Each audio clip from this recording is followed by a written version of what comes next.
Hello అండి. నేను doctor Madhavi Latha.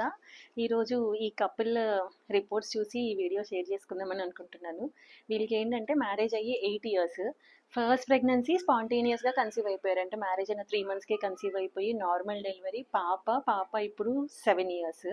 So, మళ్ళీ పాప పుట్టినాక 1 ½ ఇయర్ నుంచే they were trying to conceive. అప్పటి నుంచే ప్రెగ్నెన్సీ కావాలనుకున్నారు. ఇప్పుడు ఆల్మోస్ట్ 5 ఇయర్స్ దాటిపోయింది కదా! ఇంకా ప్రెగ్నెన్సీ రావట్లేదని 6 మంత్స్ బ్యాక్ వచ్చారు చెకప్‌కి. సో, అప్పుడే బేసిక్ చెకప్ చేద్దాం ఇద్దరికి అనేసి తనకి చెకప్ చేయించాము. తనకి అన్ని నార్మల్ ఉన్నాయి. ఫాలిక్యులర్ స్టడీ చేసాము. ఎగ్ రిలీజ్ అంతా బానే ఉంది. వాళ్ళ హస్బెండ్‌కి ఎంత ఇన్సిస్ట్ చేస్తున్నా గూడా ఒక సెమెన్ టెస్ట్ చేసుకోండి అని చెప్తే, ఫస్ట్ ప్రెగ్నెన్సీ వచ్చేసింది గదా!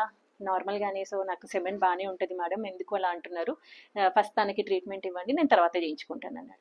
So, almost 3-4 cycles of follicular study అయిపోయి ట్యూబ్ టెస్ట్ కూడా చేశాము. నార్మల్ ఉంది. ఇంకా నువ్వు కంపల్సరీగా చేయించుకోవాలి అని ఈరోజు చేయించుకుంటే కంప్లీట్ అజూస్పర్మియా.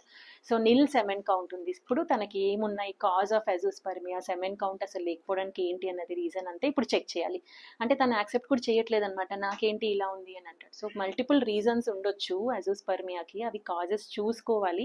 కానీ చూడండి ఎంత ఇంపార్టెంట్, మేల్ ఎవాల్యుయేషన్ కూడా ఇంపార్టెంట్. ఇన్ఫర్టిలిటీ వెదర్ ప్రైమరీ కానీ సెకండరీ కానీ 50% ఫీమేల్ కాజెస్ ఉంటే 50% మేల్ కాజెస్ కూడా ఉంటాయి. సో, మేల్స్ ప్లీజ్ యాక్సెప్ట్ చేయాలి. ఈక్వల్లీ మీరు కూడా పార్టిసిపేట్ చేయాలి టెస్ట్లు అన్నిట్లో. ఇద్దరు కపుల్ కలిసి ట్రీట్మెంట్ తీసుకుని టెస్ట్ చేయించుకుంటేనే ఫర్టిలిటీ ట్రీట్మెంట్ అనేది సక్సెస్ అవుతుంది. హోప్ దిస్ వీడియో మీకు యూస్ఫుల్ అవుతుంది అనుకుంటున్నాను. Thank you.